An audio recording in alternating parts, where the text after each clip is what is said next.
Maintenant, j'entends parler de magasinage progressif. Oui, parce que le magasinage pour les véhicules automobiles, après la franchise de 5 jours, il y a un seul tarif qu'on facture. Un seul tarif qui est repris dans le barème Sympost SATS. Après la franchise de 5 jours, vous consultez le barème Sympost SATS, vous verrez qu'il y a un seul tarif qui va être facturé par véhicule et suivant le nombre de jours que le véhicule est resté sur les quais. Et le nombre de jours est facturé multiplié par le nombre de véhicules multiplié par un seul tarif. Et ce montant facturé va être frappé de la TVA, 18% de TVA, taxe sur la valeur ajoutée. Donc un seul tarif multiplié par le nombre de véhicules et multiplié par le nombre de jours que le véhicule automobile est stationné et reste stationné sur les quais. Et ça, plus TVA. Ça, c'est le véhicule automobile. Maintenant, pour la marchandise diverse, il faut situer dans quelle position tarifaire se situe la marchandise. Chaque marchandise a une position tarifaire. Une unité payante pour le débarquement, les opérations physiques de débarquement. Et maintenant, si cette marchandise est libérée et livrée dans les 10 jours, tous les frais s'arrêtent là. Mais une fois que cette marchandise reste au-delà de la franchise de 10 jours, cela va entraîner la facturation de magasinage qui sera facturé par le service manutention qui est responsable commercial du navire en cas d'escale commerciale, parce que c'est le manutentionnaire qui gère la marchandise, qui débarque et qui garde. L'escale commerciale et l'escale technique. Escale commerciale, c'est quand le bateau vient pour débarquer et ou embarquer une marchandise. Et là, ça entraîne justement une opération de débarquement, physique de débarquement et de garder les marchandises.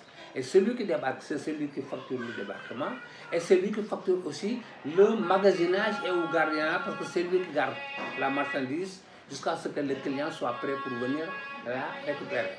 Maintenant, l'escale technique. Maintenant, l'escale technique, c'est quand le bateau vient pour ses propres besoins. Peut-être là, il n'y a pas trace de marchandise. Il vient pour ses propres besoins. Peut-être qu'il vient pour souder, prendre du carburant. Il vient pour réparation, ou bien pour relève d'équipage, ou bien parce qu'il faut hospitaliser un marin malade, débarquer un clandestin, ou bien rentrer en bassin de réparation. Voilà l'escale technique. Ou bien il vient se ravitailler en vivre. Et là, il y a le ship chandler qui est là, qui va lui faire le ravitaillement. Et tout cela sur la demande, sous la garantie du consignataire. Parce qu'en cas d'escale technique, c'est le consignataire qui est responsable technique du navire et qui représente l'armateur au port de débarquement et d'embarquement. En cas d'escale technique, c'est lui qui gère le bout en bout. Maintenant, l'armateur, c'est qui? L'armateur, c'est le propriétaire. C'est lui qui a construit son navire, ou bien qui l'a acheté, et qui l'a armé. Armer un navire, c'est équiper un navire. Celui qui a acheté et qui a équipé, c'est celui-là, l'armateur. Il a armé, donc il est l'armateur. Armer le navire, c'est équiper le navire. Voilà. Donc c'est lui l'armateur. Et cet armateur-là est représenté par le consignataire au port de débarquement et au port d'embarquement. Donc en cas d'escale commerciale, il y a le service manutention, le manutentionneur qui intervient. Il intervient pour effectuer les opérations physiques de débarquer, de garder et de mettre à disposition, contre paiement de tous les frais, aux différents intervenants. Et à l'export, c'est ce même manutentionnaire qui reçoit la marchandise à quai. La marchandise est approchée à son niveau. C'est lui qui veille sur cette marchandise jusqu'à la mettre à bord du navire, à l'exportation. Donc, à l'importation, si la marchandise diverse séjourne plus de 10 jours dans le port, là, le client commence à supporter. Et si la marchandise est en conteneur, à supporter deux facturations de pénalités qui ne sont pas les mêmes. Il y a d'abord le magasinage qui est facturé, si la matière est conteneurisée, qui est facturé par le manutentionnaire qui a débarqué et qui a gardé et qui met à disposition. Et si c'est un conteneur, c'est toujours le manutentionnaire qui facture le magasinage, mais il y a d'autres frais qui viendront s'ajouter au magasinage et qui sera facturé par le consignataire. Ce sont les frais de surestarie. Le magasinage est facturé sur la marchandise et le tarif va varier selon le type de marchandise, selon son poids et selon le nombre de jours de souffrance dans le port. Alors que pour les surestaries qui seront facturées par le consignataire, les surestaries seront facturées selon le type de conteneur. Le tarif qui va être appliqué va varier selon le type de conteneur, s'il est 20 pieds ou 40 pieds, et sur le nombre de conteneurs et le nombre de jours pendant lesquels ce conteneur-là est resté bloqué dans le port par le client qui ne l'a pas libéré. Donc le nom, si on peut dire quand même que donc, le magasinage sur la marchandise, les surestaries sur le conteneur bloqué à quai. Et donc on va facturer le même nombre de jours. S'il y a 50 jours de magasin, il y aura 50 jours de surestarie. Les deux opérations ont la même franchise. La surestarie, donc, c'est quoi? C'est l'immobilisation du conteneur plein sur parc pendant une certaine durée avant d'être libéré. Vous savez, il y a deux types de conteneurs. Il y a le 20 pieds et le 40 pieds. Mais aussi, parmi les conteneurs, il y a des conteneurs clients. Mais il y a des conteneurs armement aussi. Il faut que ces gars-là puissent dissocier les deux. Parce qu'il arrive que le conteneur vide ne soit pas un conteneur armement. C'est un conteneur dernier voyage. Un conteneur dernier voyage, c'est un conteneur qui n'appartient pas à l'armateur. C'est un conteneur qui appartient au client, au même titre que la marchandise lui appartient. Mais pour ce genre de conteneur qui est méconnu, la plupart des transitaires ne reconnaissent pas un conteneur dernier voyage d'un conteneur armateur. C'est pour cela qu'il y a des risques qu'on leur fasse payer des surestaries sur un conteneur sur lequel ils ne doivent rien payer parce que c'est une boîte vide appartenant au même titre que la marchandise à son client. Alors moi j'ai vu un client qui est venu voir un facturier pour lui dire que vous avez oublié de me facturer les surestaries. Les surestaries que si on facturait dépasseraient le million. Mais fort heureusement, ce facturier a été honnête, lui dire que bon, vous ne devez pas payer de surestaries pour ce type de conteneur parce que c'est un conteneur dernier voyage. Le transitaire lui demande qu'est-ce que ça s'appelle, qu'est-ce que c'est un conteneur dernier voyage. C'est un conteneur qui appartient à votre client. C'est un conteneur client. Emballage perdu. Donc ce conteneur-là ne retourne pas après livraison au port. Il y en a qui retournent des conteneurs clients au port. Alors que c'est des intermédiaires qui devaient identifier, savoir que ce conteneur-là, on doit le livrer et à la livraison, la mettre à terre. Vous avez compris? Un conteneur client qu'on livre chez le client, non seulement on doit lui facturer la tare du conteneur au même titre que le poids de la marchandise. Le poids du conteneur vide doit être additionné au poids de la marchandise parce que c'est un domaine du transit, plutôt du client. C'est une appartenance client au même titre que le contenu. Donc le poids de l'emballage qui est le conteneur doit être additionné au poids de la marchandise et on doit lui facturer le poids brut. Et à la livraison aussi, on doit lui facturer la mise à terre à destination. Parce que ce conteneur-là, on doit le mettre à terre et le laisser là-bas. Parce que le client est mort. Mais nous avons le conteneur dernier voyage, donc on mettre à terre, client a le marchandise, nous avons nous déloger le conteneur de ticket. Quand nous avons dit, là il y a quoi dire. Nous avons le client a Maintenant, comment on fait pour savoir si c'est un conteneur dernier? Non, on le met sur le connaissement. On te met conteneur dernier voyage, ou bien on peut mettre conteneur client. Ou bien sur le numéro du conteneur, on peut savoir. Parce que nous avons sigle client, parce que conteneur client, conteneur armement, il y a un sigle, 4 chiffres, suivi de 7, 4 lettres suivies de 7 chiffres. 4 lettres suivies de 7 chiffres. Et à mettre sur l'info. 4 lettres suivi de 7 chiffres. Le sigle là, c'est le sigle de l'armateur. Maintenant, le conteneur armateur. Le conteneur armateur, c'est ça qui doit payer le surestaire. Parce que l'armateur se dessaisit de son conteneur. Il t'emporte ta marchandise dans son conteneur. Il t'emporte la marchandise dans son conteneur. Et il te dit qu'arrivé à la maison, arrivé à Dakar, libérez mon conteneur dans les délais.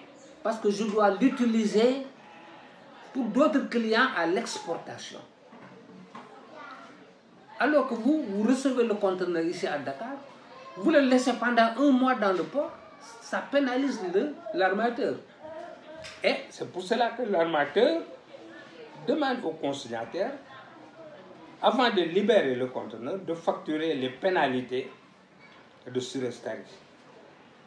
Et le tarif de surestarie n'est pas un tarif homologué localement. Ce sont les armateurs qui indiquent à leurs représentants quels sont les tarifs à facturer pour leurs 20 pieds et pour leurs 40 pieds. Ouais. D'accord. Donc maintenant, là, le magasinage. Le magasinage. En train d'expliquer le magasinage progressif, les premiers jours, les 10 premiers jours, les 15 premiers jours. Voilà, le magasinage pour les marchandises diverses. Si le séjour est prolongé à quai, le magasinage, on l'appelle facturation variable, puisque doit être facturé jusqu'à la date de sortie de cette marchandise du port pour rallier le domicile du client ou son magasin. Donc, le client peut dire, on ne peut pas facturer cette marchandise sans que le client vous dise à quelle date il va prendre sa marchandise. Donc celui qui facture le magasinage, c'est le manutentionnaire. Le client se présente d'abord chez le consignataire si c'est un conteneur. Le consignataire, avant de libérer, lui demande d'abord est-ce que vous avez un transporteur? Il va lui dire oui. Qui est votre transporteur? C'est tel transporteur. Le consignataire va vérifier est-ce que ce transporteur-là ne lui doit pas des arriérés de pénalité, de détention de conteneur. Parce que vous voyez ce qui touche le transporteur. C'est lui qui va sortir le conteneur du port pour l'amener chez le client. Donc, s'il garde le conteneur au-delà du délai de franchise chez le client, il va payer des pénalités de détention, des frais de détention. Donc, on va facturer ça, le consignataire va facturer ça au transporteur qui devait ramener dans les délais le conteneur sur parc. Donc, le consignataire a le droit de demander au client qui est votre transporteur et de vérifier est-ce que ce dernier ne lui doit rien. S'il lui doit des pénalités, il va dire au client, demandez à votre transporteur de venir payer les arriérés que nous doivent. Sinon, vous choisissez un autre transporteur. Maintenant, si le transporteur est en règle, le consignataire facture les surestaries jusqu'à la date à laquelle vous, client, vous lui avez dit que vous allez sortir la marchandise. Maintenant, vous payez et puis vous allez chez le manutentionnaire qui vous demandera aussi, au moment de payer le débarquement, qui est une facturation fixe, il vous demandera à quelle date vous sortez votre marchandise. Parce que le magasin est facturé jusqu'à la date de sortie de la marchandise. Vous lui donnez la date. Si le montant, le nombre de jours à facturer ne dépasse pas 15 jours, parce que la facturation, comme on a dit tantôt, la facturation est faite de façon progressive. Une facturation progressive, c'est-à-dire qu'il n'y a pas un seul tarif. Selon la durée totale, le séjour prolongé de cette marchandise à quai, le barème reprend les 15 premiers jours à facturer à une position tarifaire qui répond à un tarif. Du 16e jour au 30e jour, c'est-à-dire les 15 jours suivants, on va décaler le tarif plus cher et qui portera une autre position tarifaire. Et au-delà de 30 jours, si vous n'enlevez pas, un troisième tarif va frapper votre marchandise. Donc il y a 3 tarifs différents à appliquer en cas de facturation ou de magasinage si le séjour prolongé de la marchandise dépasse 30 jours au-delà du délai de franchise, c'est-à-dire au délai de gratuité accordé par le barème au client. Voilà, c'est ça, donc la facturation des marchandises diverses. Mais pour les véhicules automobiles, il y a un seul tarif qui répond au nombre de véhicules et au nombre de jours. Pour la marchandise diverse, ces 3 tarifs possibles sont facturés ce nombre de jours est facturé suivant un tarif qui est fixé selon la marchandise. Le tarif répond au type de marchandise, à son tonnage et au nombre de jours. Vous voyez, c'est ça qui est important pour le magasinage. On facture le poids de la marchandise multiplié par du premier jour au 15e jour s'il y en a, et ça répond à un tarif à la tonne. Donc le tarif multiplié par le tarif qui répond à la catégorie de la marchandise multiplié par le poids total de cette marchandise est multiplié par le nombre de jours. Et le nombre de jours va faire basculer le tarif. Les 15 premiers jours, un tarif. Du 16e jour au 31e jour, ce tarif est majoré. Et après 30 jours, il y a encore une autre majoration jusqu'à l'enlèvement. Maintenant, pour le magasinage des conteneurs frigo, le conteneur frigo, ça, il paye les frais de maintenance frigo. Les frais de maintenance frigo. Frais de maintenance frigo, ce sont les frais de branchement. Il y a une franchise de 48 heures qui est supportée. Il y a, après 48 heures, après la franchise, vous allez payer par conteneur et par jour jusqu'à la date de sortie de ce conteneur-là. Et le tarif le tarif est fixe, mais varie selon le type de conteneur. Le tarif de branchement frigo est facturé à 30 014 francs par conteneur 20 pieds et par jour, et 60 028 francs par conteneur 40 pieds et par jour, jusqu'à la livraison de ce conteneur frigo. Maintenant, le délai de franchise. Le délai, c'est 48 heures. 48 heures. 48 heures. Voilà, pour les maintenances frigo. Voilà. Parce que là, ce sont les marchandises périssables qui sont mis dans le conteneur frigo. Il faut les brancher. Il y a la consommation d'électricité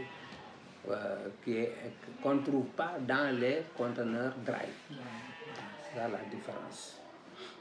Maintenant, les types de conteneurs, on l'a vu dans la vidéo précédente. Donc, pour comprendre ce qu'est le conteneur buffer, le conteneur dry ou bien open top, veuillez consulter, veuillez regarder nos autres vidéos concernant les types de marchandises, les types de conteneurs selon le type de marchandises.